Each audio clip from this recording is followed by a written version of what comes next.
Assalamualaikum and welcome to my video. My name is Hamda Tanveer and I am your biology teacher. So let's get started with the first chapter of biology, which is homeostasis. Homeostasis is the maintaining system of organism.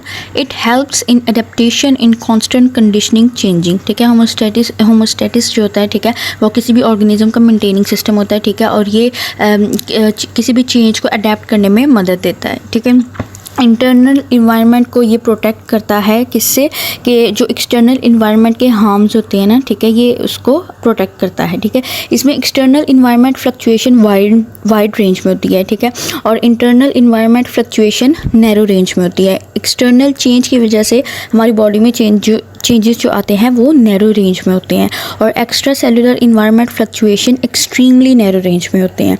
बाहर change आने की वजह से body में जो नुकसान होता है, ठीक है, उस सिस्टम से बचने के लिए उसको होम्योस्टैटिस का नाम दिया गया है। इसमें जो एक्सटर्नल इन्वायरमेंटल फ्लक्चुएशंस है ना, ठीक है, उसमें सॉल्यूट्स, वाटर और टेम्परेचर, जैसे सर्दियों और गर्मियों में हवा में चेंज हो जाता है, ठीक है, नमी में चेंज आ जाता है, ठीक है, बाहर के टेम्परेचर में चेंज आ जाता है। तो इन सब चीज़ों की वजह से जो हमारी बॉडी में चेंजेस आते हैं, ठीक है, हमारी इंटरनल बॉडी का इन्वायरमेंट डिस्टर्ब होता है। इसमें 3 प्रोसेसेस बताए गए हैं, ठीक है। ऑस्मो रेगुलेशन, जिसमें वाटर और सॉल्यूट को रेगुलेट करे ऑर्गेनिजम्स में, ठीक है, जो ऑर्गेनिजम्स में वाटर और सॉल्यूट की क्वांटिटी को रेगुलेट करे उसको और ऑस्मो रेगुलेशन कहा जाता है, ठीक है। जो ऑर्गेनिज्म की बॉडी से नाइट्रोजीनियस वेस्ट को रिमूव करे उसे एक्सक्रीशन प्रोसेस कहा जाता है, ठीक है। और जो ऑर्गेनिज्म की बॉडी में टेम्परेचर को मेंटेन करे, ठीक है, विच मेंटेन्स बॉडी टेम्परेचर, उसको थर्मो रेगुलेशन भी कहा जाता है, ठीक है। इन तीन चीज़ों को मिला के होम्योस्टेटिस कहते हैं, ठीक है।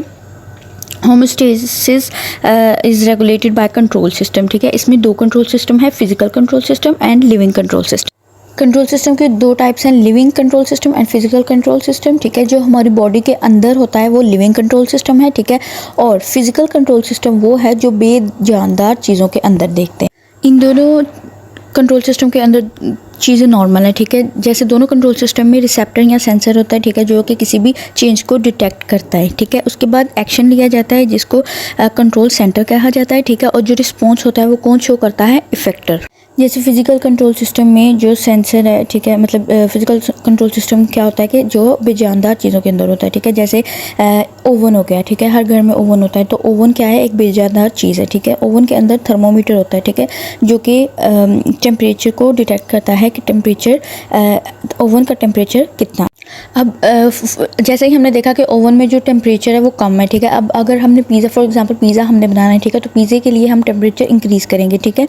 थर्मोमीटर ने डिटेक्ट कर लिया कि टेम्परेचर कितना है, ठीक है। अब हम पिज़्ज़ा बनाने के लिए अगर टेम्परेचर इंक्रीज़ करेंगे तो ठीक है, तो जो एक्शन हम लेंगे वो कंट्रोल सेंटर होगा टेम्परेचर को इंक्रीज़ करने के। कंट्रोल सेंटर का काम ये है कि control centre takes action by switching on. जो टेम्परेचर को रेगुलेट कर रहा है, ठीक है, वो कंट्रोल सेंटर है। अब बाद में क्या होगा कि टेम्परेचर यहाँ इंक्रीज़ हो जाएगा या डिक्रीज़ हो जाएगा, तो ये रिस्पॉन्स शो करेगा जिसको। इसी तरह हम लिविंग कंट्रोल सिस्टम के एग्जांपल भी समझ लेते हैं, ठीक है। लिविंग कंट्रोल सेंटर में रिसेप्टर होता है। रिसेप्टर का क्या काम है कि receptor detect any change in temperature, ठीक है। जैसे हमारी बहुत ज़्यादा गर्मी है, ठीक है, और गर्मी है तो हमारी बॉडी को बहुत ज़्यादा गर्मी लगेगी, ठीक है, कूलिंग इफेक्ट स्टार्ट हो जाएगा, ठीक है। तो ये जो कूलिंग इफेक्ट स्टार्ट होगा, ठीक है, मुझे बहुत ज़्यादा पसीना आएगा, ठीक है, मेरी रिसेप्टर्स को पता है कि गर्मी बहुत ज़्यादा लग रही है, ठीक है, तो ये जो पसीना आएगा, ठीक है, कूलिंग इफेक्ट होएगा, ये कौन दे रहा है, कंट्रोल सेंटर। कंट्रोल सेंटर काम क्या करेगा कि control centre will take action by increasing and decreasing of body temperature, ठीक है। ये बॉडी टेम्परेचर इंक्रीज़ करेगा या डिक्रीज़ करेगा, ठीक है। नेक्स्ट आ जाता है इफेक्टर के। इफेक्टर क्या करेगा कि जो भी चेंज आएगा ना टेम्परेचर में, या इंक्रीज़ होगा या टेम्परेचर डिक्रीज़ होगा, ठीक है, तो वो रिस्पॉन्स शो कर रहा है, इसको इफेक्टर कहते हैं। और जो इफेक्टर है ना वो रिस्पॉन्स शो करेगा जो कि इन्वर्स होगा एक्सटर्नल स्टिमुलाई से, ठीक है, मतलब कि जो बिल्कुल ऑपोजिट होगा एक्सटर्नल स्टिमुलाई में। मतलब कि अगर बाहर गर्मी है ना, ठीक है, तो मेरे बॉडी टेम्परेचर को मेंटेन किया जाएगा, कम किया जाएगा, और अगर बाहर सर्दी है तो मेरे बॉडी टेम्परेचर को इंक्रीज़ कर दिया जाएगा, ठीक है, नेगेटिव फीडबैक मैकेनिज्म के थ्रू इसको इंक्रीज़ और डिक्रीज़ किया जाएगा। Next topic is osmo regulation, which is the regulation of H2O and solutes. So इसमें हम पढ़ेंगे कि balance of water and solute in the body, ठीक है। पहले देख लेते हैं कि वाटर क्या है। कि water, everybody knows that water is universal solvent, ठीक है, and it is the solvent of solute in the cell of different extra cellular environment, ठीक है। यूनिवर्सल सॉल्वेंट है, ठीक है, ये सोल्यूट है, सॉल्वेंट है सोल्यूट का, ठीक है, सेल्स में, ठीक है, जो कि फेस करता है डिफरेंट एक्स्ट्रा सेलुलर इन्वायरमेंट। अब सेल के बाहर जो इन्वायरमेंट हो सकती है उसकी 3 टाइप्स हैं, ठीक है, hypotonic environment, hypertonic environment and isotonic environment. Hypotonic environment का मतलब है कि ऐसा इन्वायरमेंट जो डाइल्यूट फॉर्म में है, ठीक है, जिसमें डाइल्यूट सॉल्यूशन है, क्योंकि इसमें सोल्यूट का लेवल कम होता है, ठीक है, और सॉल्वेंट का लेवल ज़्यादा। और जो हाइपरटोनिक इन्वायरमेंट है वो कंसनट्रेटेड फॉर्म में है, ठीक है, इसमें कंसनट्रेटेड सॉल्यूशन है क्योंकि इसमें सोल्यूट की अमाउंट ज़्यादा है और सॉल्वेंट की अमाउंट कम है, ठीक है। थर्ड टाइप जो है वो आइसोटोनिक इन्वायरमेंट है, इसमें सेम कंसनट्रेटेड और डाइल्यूट सॉल्यूशन है, ठीक है, इसमें the amount of solute and solvent are same. जिस इन्वायरमेंट में सोल्यूट का लेवल ज़्यादा होगा, वाटर उस साइड को मूव करेगा, ठीक है। फॉर एग्जांपल अगर बाहर हाइपोटोनिक है तो सेल के अंदर हाइपोटोनिक, क्योंकि हाइपरटोनिक का मतलब है कि सोल्यूट अंदर ज़्यादा है, ठीक है, तो वाटर बाहर से अंदर की तरफ मूव करेगा। तो जब वाटर बाहर से अंदर की तरफ जाएगा तो सेल बिकम्स टर्जिड। टर्जिड का मतलब है कि सेल जो है वो फूल जाएगा, ठीक है, लेकिन सिर्फ प्लांट सेल फूलेगा क्योंकि उसके पास cell wall. Plant cell turgid हो जाएगा due to the presence of cell wall, और जो एनिमल सेल्स है वो बर्स्ट हो जाएंगे due to the absence of. और हाइपरटोनिक इन्वायरमेंट में वाटर जो है वो मूव करेगा अंदर से बाहर की तरफ, ठीक है, water moves from inside to outside, ठीक है, और जब वाटर मूव करेगा तो जो सेल होगा वो श्रिंक हो जाएगा, ठीक है। और आइसोटोनिक में इन्वायरमेंट सेम रहेगा, तो वाटर इनसाइड और आउटसाइड से मूव करेगा, ठीक है, लेकिन सेल जो है वो नॉर्मल रहेगा। वाटर जो है वो मूव करेगा इनसाइड और आउटसाइड से, ठीक है, तो ना सेल जो है वो श्रिंक होगा, ना टर्जिड होगा, ना बर्स्ट होगा, ठीक है, सेल नॉर्मल रहेगा। इस कंडीशन को आइसोटोनिक कहते हैं। So the next topic is osmo regulation in plants. Plants को 3 टर्म्स में डिवाइड किया गया है, hydrophytes, mesophytes and xerophytes. So hydrophytes ऐसे प्लांट हैं, ठीक है, जो कि फ्रेश वाटर में रहते हैं, ठीक है। Hydrophytes are those plants which lives in fresh water, ठीक है। इनका बेसिक प्रिंसिपल ये है कि इसमें loss of excess amount of water होता है, ठीक है, क्योंकि ये बहुत ज़्यादा मतलब फ्रेश वाटर में रहते हैं, ठीक है, और तो इनको वाटर रिमूव करना चाहिए, ठीक है, इनको रिमूव करना पड़ता है। अगर ये वाटर रिमूव ना करे तो इनकी डेथ हो जाती है, ठीक है। इनकी अडेप्टेशन क्या है कि कैसे ये इनके पास they have large surface area of leave, ठीक है, इनके पास बड़े पत्ते होते हैं, ठीक है, and hydrophytes have large number of stomata on upper epidermis. इनकी जो लीफ की अपर एपिडर्मिस है उन पे बहुत ज़्यादा स्टोमेटास होते हैं, ठीक है, और लार्ज स्टोमेटास की वजह से, ठीक है, सिर्फ एक काम होता है जो कि ट्रांसपायरेशन होती है, ठीक है, मोर ट्रांसपायरेशन होती है। फॉर एग्जांपल इसमें प्लांट है वाटर लिली। नेक्स्ट मीजोफाइट्स हैं, ठीक है, mesophytes are those plants which live in moderate water, ठीक है, जो कि मॉडरेट वाटर में रहते हैं। इनका बेसिक प्रिंसिपल ये है कि इनमें सफिशिएंट वाटर होती है, ठीक है। अगर जब सफिशिएंट बहुत ज़्यादा वाटर होता है तो ये वाटर को मतलब निकालते हैं, ठीक है। और रिस्ट्रिकेटेड H2O, मतलब जब रिस्ट्रिकेटेड होता है तो ये वाटर लॉस को प्रिवेंट करते हैं, ठीक है, मतलब ताकि पानी ज़्यादा ना निकले। इनकी एडेप्टेशन ये है कि इनमें जब सफिशिएंट सप्लाई ऑफ वाटर होता है ना, ठीक है, तो अपनी ये स्टोमेटा ओपन रखते हैं, ठीक है, और जब रेस्ट्रिकेट सप्लाई ऑफ वाटर होता है तो अपने ये स्टोमेटा जो है वो क्लोज रखते हैं ताकि वाटर लॉस ज़्यादा ना हो। इसमें एग्जांपल आ जाती है brassica, rose plant and mango plant. Next है xerophytes. Xerophytes are those plants which live in desert और टेरिटोरियल प्लेस, ठीक है। अब इनका बेसिक प्रिंसिपल क्या है कि ये वाटर लॉस को प्रिवेंट करते हैं, ताकि क्योंकि ये ऑलरेडी ड्राई जगह पे रहते हैं, ठीक है, ड्राई जगह पे ये प्लांट होते हैं, ठीक है, तो अगर इनमें से जो जितना भी पानी है वो लॉस हो जाएगा, निकल जाएगा, तो इनकी डेथ हो जाएगी। तो ये they prevent to loss of water. इनकी एडेप्टेशन क्या है कि इनके they have small and thick leaves, ठीक है, इनके पास स्मॉल सरफेस एरिया होती है, इनकी थिक और वेक्सी क्यूटिकल्स होते हैं, ठीक है, इनकी जो स्टोमेटा है वो लोअर एपिडर्मिस पे होती है, ठीक है। और अब ये जो they shed their leaves in dry season, जब ये ड्राई सीजन में अपने लीव्स शेड कर देते हैं, ठीक है, तो ये जो स्टेम होती है ना, ठीक है, इन प्लांट्स की, वो फोटोसिंथेसिस प्रोसेस को परफॉर्म करती है। इसमें जो एग्जांपल है वो कैक्टस प्लांट की एग्जांपल आएगी, ठीक है, जो कि H2O को स्टोर करता है पैरेन्काइमा टिश्यूज़ में। सो the next topic is osmo regulation in animals, ठीक है। ऑस्मो रेगुलेशन क्या होती है कि the balance of water and solute, ठीक है। हर किसी एनिमल की बॉडी में, ठीक है, बॉडी में 70% वाटर होता है, ठीक है, क्योंकि वाटर जो है वो मीडियम ऑफ लाइफ है, ठीक है। और हर एनिमल रिक्वायर करता है critical balance of water and salts in body fluids, ठीक है। इसमें जो 3 इन्वायरमेंट्स थी, hypotonic environment, hypertonic environment and isotonic environment. इसमें हाइपोटोनिक इन्वायरमेंट और हाइपरटोनिक इन्वायरमेंट वो ऑस्मो रेगुलेटर्स हैं, ठीक है, और आइसोटोनिक इन्वायरमेंट वो ऑस्मो कन्फॉर्मर। अगर तो सेल में वाटर की अमाउंट ज़्यादा है तो उसको बाहर निकालेंगे, ठीक है। जिस प्रोसेस से वाटर को बाहर निकाला जाता है उसको एक्सोऑस्मोसिस कहा जाता है, ठीक है। अगर सेल में वाटर की कमी है, ठीक है, तो पानी को अंदर दाखिल किया जाता है, ठीक है। जिस प्रोसेस से पानी को अंदर दाखिल किया जाता है उसको इंडोऑस्मोसिस कहा। हर जानदार डिफरेंट कंडीशंस को फेस करता है, ठीक है, जैसे hypotonic environment, hypertonic environment, isotonic environment. ऐसे जानदार, ठीक है, जो अपने आप को मेंटेन करते हैं, ठीक है, आइदर इन हाइपोटोनिक और हाइपरटोनिक, ठीक है, उनको ऑस्मो रेगुलेटर्स कहा जाता है। और ऐसे जानदार, ठीक है, जो हर हालत में, ठीक है, अपने आप मतलब वो बैलेंस होते हैं, ठीक है, उनको अपने आप को मेंटेन करने की ज़रूरत नहीं, चाहे वो हाइपोटोनिक इन्वायरमेंट हो या चाहे वो हाइपरटोनिक इन्वायरमेंट हो, उनको ऑस्मो कन्फॉर्मर्स कहा जाता है। Osmo conformers and osmoregulators में डिफरेंस क्या है कि जो ऑस्मो कन्फॉर्मर्स होते हैं ना, ठीक है, इनके जो बॉडी फ्लूइड्स होते हैं ना वो आइसोटोनिक होते हैं, ठीक है, with respect to external environment, ठीक है। और ऑस्मो रेगुलेटर्स में जो बॉडी फ्लूइड्स होते हैं ना वो डिफरेंट कंसनट्रेशंस के होते हैं एक्सटर्नल इन्वायरमेंट के साथ, ठीक है। ऑस्मो कन्फॉर्मर्स को एडजस्ट करने की ज़रूरत नहीं होती, ठीक है, और ऑस्मो रेगुलेटर्स को एडजस्ट करने की ज़रूरत होती है, ठीक है। They need to adjust actively internal osmotic state, ठीक है। ऑस्मो कन्फॉर्मर में जब एडजस्ट नहीं करना, ठीक है, तो there is no utilize of energy, ठीक है।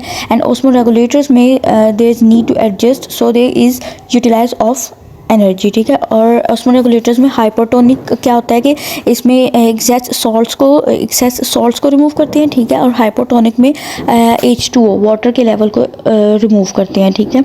ऑस्मो कन्फॉर्मर्स की एग्जांपल्स हैं मेरीन वर्टिब्रेट्स, जिसमें फ़िश, शार्क, रे फिश और मेरीन इनवर्टिब्रेट क्रैब्स वगैरह आ जाती हैं एग्जांपल्स, ठीक है। और ऑस्मो रेगुलेटर्स की एग्जांपल आ जाती हैं amphibians, reptiles, birds, mammals.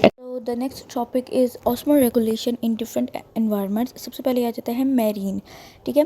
Marine में जो एनिमल्स होते हैं वो फेस करते हैं हाइपरटोनिक इन्वायरमेंट, जिसमें सॉल्यूट की अमाउंट ज़्यादा होती है और वाटर की अमाउंट कम होती है। इनमें 2 टाइप्स के ऑर्गेनिजम्स हैं, ऑस्मो कन्फॉर्मर्स और ऑस्मो रेगुलेटर्स। ऑस्मो कन्फॉर्मर्स का मतलब है कि जो जानदार मतलब जिस इन्वायरमेंट में जाते हैं उसके मुताबिक एडजस्ट हो जाते हैं, ठीक है। So osmo conformers are isotonic with respect to sea water. इसमें एग्जांपल आ जाती है इनवर्टिब्रेट मेरीन की, और वर्टिब्रेट मेरीन में हैगफिश की एग्जांपल। नेक्स्ट आ जाता है ऑस्मो रेगुलेटर्स, ठीक है। ऑस्मो रेगुलेटर्स ऐसे जानदार हैं जिनको एडजस्ट करने की ज़रूरत होती है, ठीक है। इसमें सबसे पहले एग्जांपल आ जाती है कार्टिलेजिनियस फिशेस की, ठीक है। कार्टिलेजिनियस फिशेस रिमूव करती हैं सॉल्ट को through kidney in the form of concentrated urine, ठीक है। जो कार्टिलेजिनियस फिशेस होती हैं वो जो एक्सेस सॉल्ट होता है वो उसको रिमूव करती हैं अपनी किडनी के ज़रिए, ठीक है, in the form of urine. Second method जो सॉल्ट्स रिमूव करते हैं cartilaginous fishes, they actively remove salts through gills, अपने गिल्स के ज़रिए, ठीक है। And they actively remove salts through rectal glands, और रेक्टल ग्लैंड्स के ज़रिए कार्टिलेजिनियस फिशेस रिमूव करती हैं सॉल्ट्स को, ठीक है। रेक्टल ग्लैंड क्या है कि the glands that are present in the wall of rectum, ठीक है। और कुछ जो फिशेस होती हैं ना वो यूरिया को रिटेन करती हैं लो अमाउंट में, क्योंकि अगर हम हाई अमाउंट हो जाएगी यूरिया की बॉडी में, ठीक है, तो वो टिश्यूज़ को डैमेज कर देगी, ठीक है। उसके बाद जो फिशेज होती हैं वो एक और काम करती हैं, एक और केमिकल को मेंटेन करती हैं जिसका नाम है ट्राईमिथाइल अमाइन ऑक्साइड। और जो सेकंड टाइप है वो है बोनी फिशेस की, ठीक है। बोनी फिशेस पहले ज़माने में फ्रेश वाटर में रहती थी, ठीक है, जो कि था हाइपोटोनिक इन्वायरमेंट, ठीक है। लेकिन इसमें काफ़ी ज़्यादा मॉडिफिकेशंस हुई, ठीक है, तो अब बोनी फिशेस वो मैरीन में रहती हैं, ठीक है, जो कि है हाइपोटोनिक इन्वायरमेंट। ये क्या काम करती हैं कि ये sea water, they drink large amount of sea water, ठीक है, वो सी वाटर को ज़्यादा अमाउंट में पी लेती हैं, ठीक है, और वो प्रोड्यूस करती है कंसनट्रेटेड यूरिन, और यूरिन के थ्रू जो और एक्सेस अमाउंट ऑफ सॉल्ट्स को वो रिमूव कर लेती हैं। फ्रेश वाटर एनिमल्स आ जाता है आगे। ये हाइपोटोनिक इन्वायरमेंट को फेस करते हैं जिसमें लॉस ऑफ एग्जेस सॉल्ट्स, ठीक है, जो एग्जेस सॉल्ट्स होते हैं वो रिमूव किए जाते हैं, ठीक है, और ऑस्मोटिक फ्लडिंग होती है बॉडी फ्लूइड्स की। इनका बेसिक प्रिंसिपल ये है कि they prevent to loss of salts and prevent to loss of excess of H2O। H2O और सॉल्ट्स को लॉस होने से प्रिवेंट करते हैं। इसमें दो टाइप्स हैं, यूनिसेलुलर एंड मल्टीसेलुलर। यूनिसेलुलर में एग्जांपल्स आ जाती है अमोइबा एंड पैरामीशियम, ठीक है। इन दोनों के पास कॉन्ट्रैक्टाइल वैक्यूल होता है, ठीक है, जो कि यूज़ किया जाता है एक्सेस वाटर को बॉडी से निकालने के लिए पंप किया जाता है, ठीक है। और मल्टीसेलुलर में आ जाता है कि ये प्रोड्यूस करते हैं डाइल्यूट यूरिन, ठीक है। मल्टीसेलुलर जो एनिमल्स होते हैं वो सॉल्टी फूड को खाते हैं, ठीक है, और ये अपटेक करते हैं सॉल्ट्स का गिल्स और स्किन के थ्रू। नेक्स्ट आ जाता है टेरेस्ट्रियल। इसमें एनिमल्स फेस करते हैं ड्राई इन्वायरमेंट को, ठीक है। इनमें प्रॉब्लम्स क्या फेस करते हैं कि there is a problem that there is a loss of water through evaporation. Evaporation के ज़रिए इनका वाटर लॉस हो जाता है। इनका बेसिक प्रिंसिपल ये है कि they prevent loss of water and they conserve water. Adaptations क्या है कि इनकी बॉडी इनकी बॉडी के पास ना कवर्ड सरफेस होती है, ठीक है। इंसेक्ट्स के पास वैक्सी और चिटिनियस एक्सोस्केलेटन होता है जो कि उनकी बॉडी को कवर करता है, और वर्टिब्रेट्स के पास multi layered dead keratinised cell skin होती है जो कि उनकी बॉडी को कवर। और एनहाइड्रोबायोसिस क्या होती है कि एनिमल्स जो है ना वो एनिमल्स टॉलरेट करते हैं डिहाइड्रेशन को, ठीक है, और ये हर एनिमल में डिफरेंट लेवल होता है। एडेप्टेशंस आ जाती हैं कि ये ड्रिंक करते हैं और they drink and eat moist food, ठीक है, और ये कंसनट्रेटेड यूरिन को प्रोड्यूस करते हैं, ठीक है। ये H2O को कंजर्व करते हैं मेटाबॉलिक और बिहेवियरल एक्टिविटी के ज़रिए से, ठीक है, और ये they live in shade. So the next topic is excretion, ठीक है। एक्सक्रीशन क्या होता है कि the removal of nitrogenous metabolic waste throughout the body. जो एनिमल्स है ना वो टू टाइप्स ऑफ इन्वायरमेंट में रहती है, hypotonic environment and hypotonic environment, ठीक है। हाइपोटोनिक इन्वायरमेंट वो होता है जिसमें पानी की अमाउंट ज़्यादा होती है, ठीक है, और पानी को रिमूव किया जाता है, और हाइपोटोनिक में सॉल्ट्स की अमाउंट ज़्यादा होती है और सॉल्ट्स को रिमूव किया जाता है, ठीक है। So the excretion is the removal of nitrogenous metabolic waste. Animals में दो चीज़ें होती हैं, ठीक है, प्रोटीन एंड न्यूक्लिक एसिड, ठीक है। प्रोटीन को अगर हम कैटाबोलाइज करते हैं या तोड़ते हैं तो अमाइनो एसिड हमें मिलता है, और न्यूक्लिक एसिड को अगर हम कैटाबोलाइज करते हैं तो हमें N bases like nitrogenous bases मिलती हैं, ठीक है। अब अगर इन दोनों को मज़ीद कैटाबोलाइज करें तो हमें -NH2 मिलता है जिसको कहते हैं अमाइनो ग्रुप, ठीक है। और अमाइनो ग्रुप को अगर हम अमाइनो एसिड और नाइट्रोजीनियस बेसिस से कैटागराइज करें तो हमें इस प्रोसेस को कहते हैं deamination. Deamination is the removal of amino from amino acids. So the next topic is nature of excretory products in relation to habitat, ठीक है। एक्सक्रीशन क्या है कि the removal of nitrogenous bases from a body, ठीक है। तो जो ammonia होता है, अमोनिया बहुत ज़्यादा टॉक्सिक होता है और रेडली बॉडी फ्लूइड्स में डिजॉल्व कर जाता है, ठीक है। तो इसकी कंसनट्रेशन को लो रखना ज़रूरी है, ठीक है। इसकी कंसनट्रेशन को लो रखने के लिए हमें ज़्यादा पानी चाहिए हो ताकि इसको यूरिन के थ्रू एलिमिनेट किया जा सके, ठीक है। ये सिर्फ हाइपोटोनिक इन्वायरमेंट में पॉसिबल है, ठीक है। अमोनिया को एक्सक्रीटरी प्रोडक्ट के तौर पर यूज़ किया जाता है, ठीक है, और लाइक अमोनिया को रिमूव करने के लिए 500 ml वाटर की ज़रूरत होती है। नेक्स्ट इसमें टर्म आ जाती है अमोनोटैलिक। अमोनोटैलिक ऐसे जानदार हैं, ठीक है, जो कि अपना वेस्ट मटेरियल अमोनिया के फॉर्म में रिलीज़ करते हैं। Ammonotelics are those organisms that release nitrogenous waste in the form of ammonia. इसमें एक और टर्म है अम्यूनोटैली, ठीक है। अम्यूनोटैली एक ऐसा फिनोमेना है, ठीक है, जिसमें ऑर्गेनिज्म जो अपना वेस्ट मटीरियल अमोनिया की फॉर्म में रिलीज़ करता है। The phenomena of excreting NH3 is called as like जो ऑर्गेनिजम्स अमोनिया को रिलीज़ करते हैं उनको अम्यूनोटैलिक कहते हैं, ठीक है, और इस प्रोसेस को अम्यूनोटैलिक जो अमोनिया है वो मोर टॉक्सिक फॉर्म है, ठीक है, तो इसको लेस टॉक्सिक फॉर्म में ऑल्टरनेट किया जाता है, चेंज किया जाता है, जिसको यूरिया कहते हैं, ठीक है।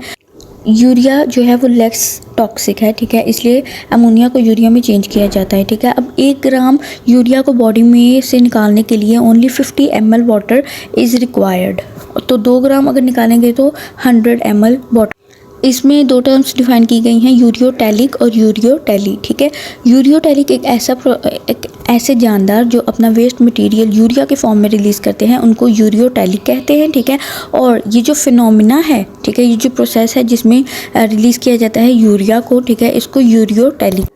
नेक्स्ट है एक्सक्रीशन इन हाइड्रा।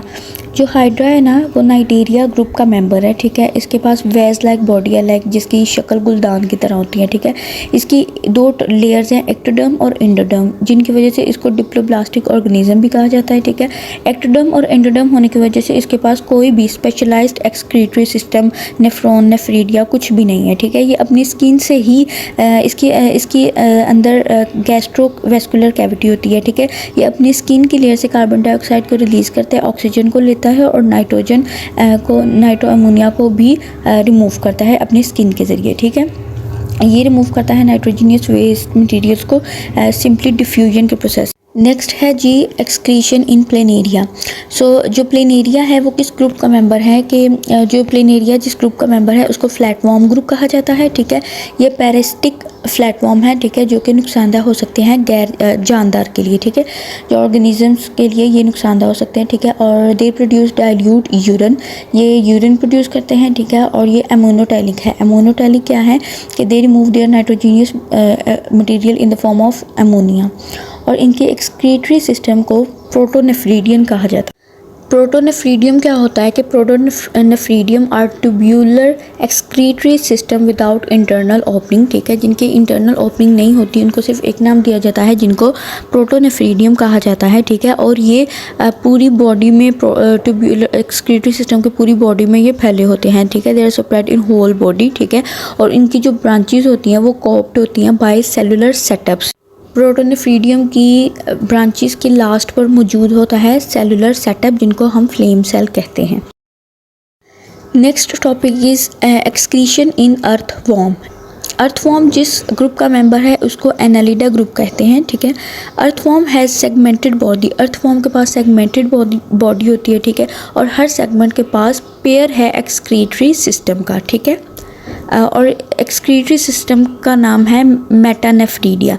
मेटानेफ्रीडियम क्या है कि ये ट्यूब्यूलर एक्सक्रीटरी सिस्टम है विद इंटरनल ओपनिंग। पीछे हमने पढ़ा था कि प्रोटोनेफ्रीडियम में विदाउट इंटरनल ओपनिंग है, और जिसका इंटरनल ओपनिंग होगी, ठीक है, जिस एक्सक्रीटरी सिस्टम की इंटरनल ओपनिंग होगी उसको मेटानेफ्रीडियम कहा जाता है। इस पिक्चर में नीचे देखिए, सबसे पहले आ जाती है इंटरनल ओपनिंग जिसको नेफ्रीडियोस्टोम कहते हैं। ठीक है, देन कलेक्टिंग डक्ट है, देन ब्लेडर, देन नेफ्रीडियोपोर। नेफ्रीडियोस्टोम ये एक इंटरनल ओपनिंग है। ठीक है, और इसको कवर करता है सीलिया। सीलिया ने इसको कवर किया होता है। ठीक है, और इसमें एंट्रेंस होती है सोइलेमिक फ्लूइड की। देन आ जाता है कलेक्टिंग डक्ट के कलेक्टिंग डक्ट रीएब्जॉर्ब करता है यूजफुल।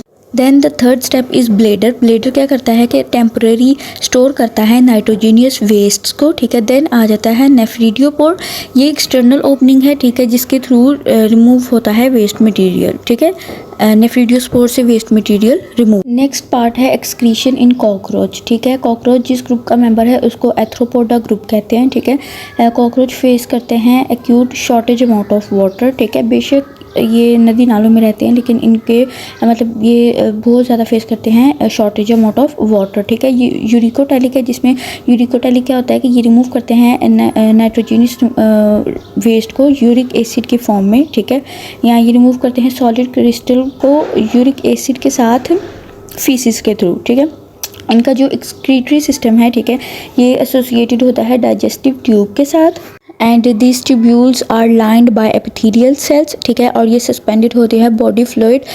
बॉडी फ्लूइड का नाम है हेमोलिफ और बॉडी कैविटी का नाम है साइनस। ठीक है, they are suspended in body fluid of body. Next topic है एक्सक्रीशन इन वर्टिब्रेट्स। ठीक है, इसमें बताया गया है कि जो इंसेस्टर्स थे वर्टिब्रेट्स के, ठीक है, जिनको वर्टिब्रेट्स कॉर्डेट्स कहा जाता है। ठीक है, इनके पास सेगमेंटली अरेंज्ड एक्सक्रीटरी स्ट्रक्चर था इनकी बॉडी में। ठीक है, इसको मेटानेफ्रीडिया कहते हैं, जैसे कि फॉर एग्जांपल अर्थवॉर्म में। ठीक है, और ये जो कैरेक्टर था ना ये प्रिमिटिव वर्टिब्रेट्स में प्रेजेंट था, जैसे कि हैग फिशेस में ये कैरेक्टर प्रेजेंट था जिनके पास किडनीज थी। ठीक है, जिनमें सेगमेंटली अरेंज्ड ट्यूब्यूल्स थे। ठीक है, इवोल्यूशन के ड्यूरिंग मतलब इवोल्यूशन के दौरान डिफरेंट डेवलपमेंट वर्टिब्रेट्स में हुई थी, ठीक है, जिसमें किडनी के पास मतलब इन विच किडनी कंटेन मैनी ट्यूब्यूल्स, ठीक है, जिसमें किडनी में बहुत ज़्यादा ट्यूब्यूल्स थे, ठीक है, ये और these tubes were not arranged segmentally and they were associated with dense network of capillaries, ठीक है। नेफ्रॉन क्या है कि नेफ्रॉन जो है ना बेसिक फंक्शनल स्ट्रक्चर है किडनी में। The next is excretion in human. इसमें पहले नॉर्मल मैकेनिज्म देख लेते हैं, ठीक है। नॉर्मल मैकेनिज्म में सबसे पहले आ जाता है metabolic waste. Metabolic waste is the waste product of metabolism, ठीक है।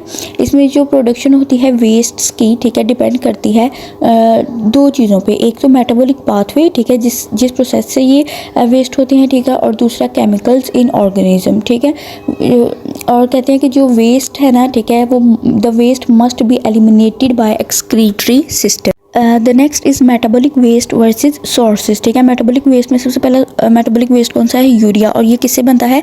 मेटाबॉलिज्म ऑफ अमाइनो एसिड से, ठीक है। केराटिनाइन किससे बनता है? मसल क्रेटाइन से, ठीक है। और यूरिक एसिड किससे बनता है? न्यूक्लिक एसिड के मेटाबॉलिज्म से। और बिलीरुबिन क्या है? Bilirubin is the end product of haemoglobin breakdown, ठीक है, मेटाबॉलिटीज ऑफ वेरियस हार्मोन्स, ठीक है। हीमोग्लोबिन क्या है? एक सुर्ख, एक रेड लिक्विड होता है हमारी बॉडी में, ठीक है। Pesticide, drugs and food addiction किससे बनते हैं? कि इंजेस्टेड इनटू द बॉडी, और अदर जो टॉक्सिन्स होते हैं वो प्रोड्यूस होते हैं बॉडी में। The next topic is excretory organs, ठीक है। एक्सक्रीटरी ऑर्गन्स ऐसे ऑर्गन्स हैं जो हमारी बॉडी में से वेस्ट्स को निकालते हैं, ठीक है। इसमें लिवर और किडनीज प्राइमरी स्ट्रक्चर हैं, ठीक है, फॉर एलिमिनेटिंग वेस्ट प्रोडक्ट्स, ठीक है। सबसे पहले आ जाता है लिवर। लिवर क्या है? सेंट्रल स्टेशन है मेटाबॉलिज्म का। मेटाबॉलिज्म क्या है? केमिकल रिएक्शंस, ठीक है। ये सेंट्रल मेटाबॉलिक क्लियरिंग हाउस है, क्योंकि ये मेटाबॉलिक वेस्ट को क्लियर करता है, ठीक है, एक्सक्रीट करता है प्रोडक्ट को हमारी बॉडी में से, ठीक है। लिवर फंक्शंस आर इम्पॉर्टेंट और पाइवटल टू होमोस्टैसिस, ठीक है। जो लीवर है ना वो इंटरेक्ट करता है बॉडीज़ के ज़्यादा ऑर्गन सिस्टम्स के साथ, ठीक है। It interact with most bodies organ system, ठीक है। जो लीवर है ना वो डिटॉक्सिफाई करता है केमिकल पॉइजन्स को, ठीक है, और कन्वर्ट करता है अमाइनो एसिड के नाइट्रोजन्स को यूरिया, अमोनिया और यूरिक एसिड। इसमें एक क्वेश्चन आ जाता है कि why is the skin not an excretory organ, ठीक है। क्योंकि जो removal of salts with sweat glands, ठीक है। स्वेट ग्लैंड्स क्या होते हैं? जो हमारी बॉडी में पसीना पैदा करते हैं, ठीक है। उस पसीने में नमक और सॉल्ट दोनों मिक्स होते हैं, ठीक है। और सीबम बाय सेबेशियस ग्लैंड्स के, हमारी बॉडी के डिफरेंट पार्ट्स में सेबेशियस ग्लैंड्स होते हैं जो कि सीबम पैदा करते हैं। जैसे हमारी नोज़ में ऑयल आ जाता है, ठीक है, तो ये सेबेशियस ग्लैंड्स पैदा करते हैं, ठीक है। वो कहते हैं कि removal of salts with sweat glands, sebum by sebaceous glands, ठीक है। ये एक्सक्रीटरी हैं नेचर में, ठीक है। लेकिन जो है ना removal of water and salt in the form of sweat is for thermoregulation, कि जो हमारी बॉडी में से पानी और नमक निकलता है, ठीक है, स्वेट के फॉर्म में, ठीक है, वो थर्मोरेगुलेशन है कि टेम्परेचर को मेंटेन किया जाता है बॉडी। अब सीबम क्या करता है स्किन पे? कि sebum on the skin is for protection against micro organism, ठीक है, माइक्रो ऑर्गेनिजम्स के अगेंस्ट प्रोटेक्शन प्रोवाइड करता है, ठीक है। और ये हेयर और स्किन के लिए लुब्रिकेंट है, ठीक है। सो एक्सक्रीशन की डेफिनेशन में स्किन जो है, skin is not considered as excretory. जो लीवर है ना वो लीवर कन्वर्ट करता है वेस्ट नाइट्रोजन को यूरिया में मेटाबॉलिक पाथवे के ज़रिए, ठीक है। और इस प्रोसेस को कहते हैं यूरिया साइकिल। यूरिया साइकिल में एक केमिकल पहले से मौजूद होता है जिसको ऑर्निथिन कहते हैं, ठीक है। ऑर्निथिन अमोनिया और कार्बन डाइऑक्साइड के साथ मिलके सिट्रियोलिन बनाता है, ठीक है। सिट्रियोलिन एक और अमोनिया के साथ मिलके, ठीक है, जब एक और नाइट्रोजन ऐड हो जाएगा, ठीक है, तो वो अर्जिनोसक्सीनेट बनाएगा, ठीक है। अर्जिनोसक्सीनेट अपना अर्जिनिन रिलीज़ करेगा, ठीक है, और इससे एक एंजाइम बनेगा जिसको हम अर्जिनेज कहते हैं।